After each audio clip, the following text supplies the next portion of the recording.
Tesla company Bharat మార్కెట్లోకి అడుగుపెట్టింది sir. ముంబైలో మొదటి షోరూమ్ను కూడా ఓపెన్ చేసింది సార్. చాలా వివాదాలు వచ్చాయి అండ్ ఫైనల్గా ఎవరు గెలిచారు సార్? అండ్ టెస్లా భారత్ మార్కెట్లో నిలవగలుగుతుందా? వివాదం ఏంటి అంటే బేసిక్ వివాదము ఇంపోర్టెడ్ కార్స్ పైన ఇండియాలో భారీగా సుంకం ఉంది, అంటే డ్యూటీస్ ఉన్నాయి. ఎందుకు ఉంటాయంటే డొమెస్టిక్ మ్యానుఫ్యాక్చరింగ్ కాపాడటానికి.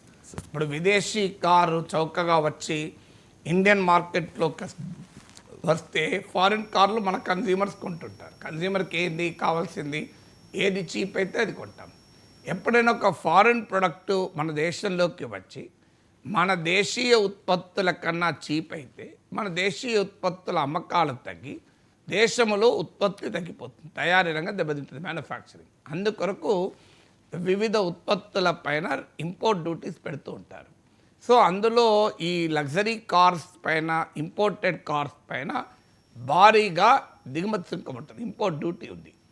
దీన్ని ట్రంప్ వ్యతిరేకిస్తున్నాడు, మస్క్ వ్యతిరేకించాడు. దీనివల్ల మేము భారత మార్కెట్లో అమ్ముకోలేకపోతున్నారు అని ట్రంప్, మస్క్ లాంటి వాళ్ళు ఎప్పటి నుంచో వాదిస్తున్నారు. ఇదే కాకుండా హార్లీ డేవిడ్సన్ బైక్స్ పైన, టెస్లా లాంటి కార్ల పైన